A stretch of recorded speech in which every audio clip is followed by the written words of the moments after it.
Hi guys, welcome to my channel. ఈరోజు అయితే simple and టేస్టీగా బెండకాయ కర్రీ ఎలా తయారు చేసుకోవాలో చూసుకుందాం. దానికి కావాల్సినవి టమోటో, ఆనియన్, బెండకాయ 1/4 kg, నిమ్మకాయ సైజ్ అంతా చింతపండుని వాటర్లో నానబెట్టుకోండి.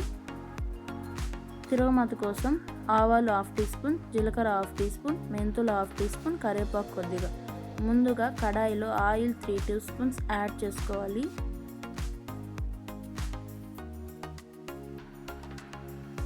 ఆయిల్ హీట్ అయ్యాక జీలకర్ర, మెంతులు, ఆవాలు, కరివేపాకు అందులో వేసేసి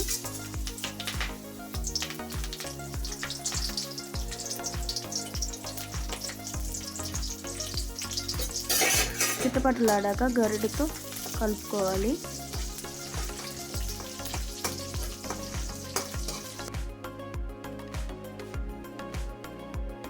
సన్నగా తరుగుకున్న ఉల్లిపాయ ముక్కలను కూడా అందులో వేసేసేయాలి.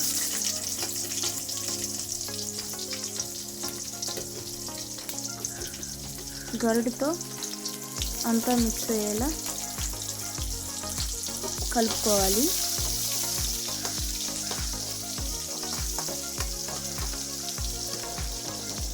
ఉల్లిపాయ ముక్కలు కొద్దిగా వేపుకున్నాక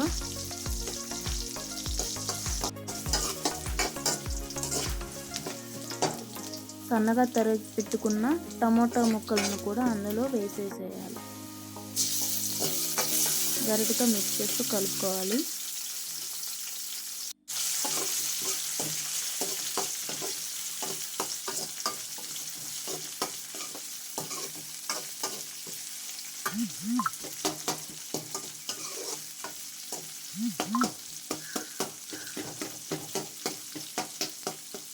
తర్వాత 1/2 టీ స్పూన్ పసుపు వేసుకోవాలి.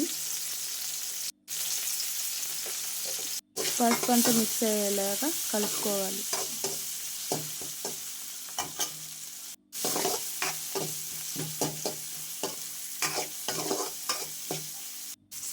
తర్వాత కట్ చేసుకున్న బెండకాయ ముక్కలను కూడా అందులో వేసేసుకోవాలి. అంతా మిక్స్ అయ్యేలాగా బెండకాయ ముక్కల్ని కలుపుకోవాలి.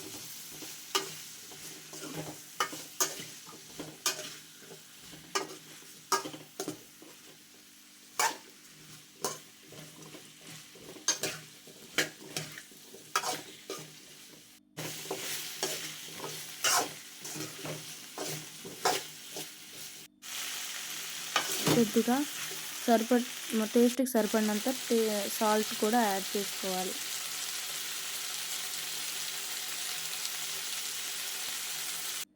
సాల్ట్ మొత్తం కలిసేలాగా బెండకాయ ముక్కలకు బాగా కలుపుకోవాలి. తర్వాత టేస్ట్కి సరిపడినంత కారం కూడా యాడ్ చేసుకోవాలి. నేనైతే 2 టీ స్పూన్స్ యాడ్ చేస్తున్నాను. ధనియాల పౌడర్ కూడా 1 టీ స్పూన్ యాడ్ చేసుకోవాలి. కూర చిక్కబడేందుకు ధనియాల పొడి ఉపయోగపడుతుంది.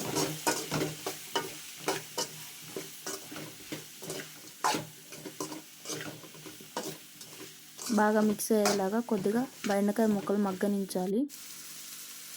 చింతపండు పులుసు కూడా యాడ్ చేసుకోవాలి. తర్వాత బాగా మిక్స్ చేసుకోవాలి.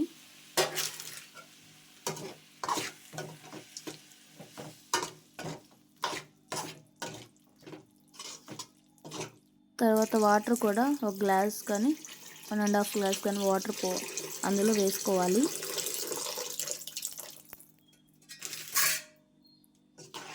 మొత్తం మిక్స్ అయ్యేలాగా కలుపుకోవాలి. లో ఫ్లేమ్లో పెట్టుకొని కూర ఉడకనించుకోవాలి.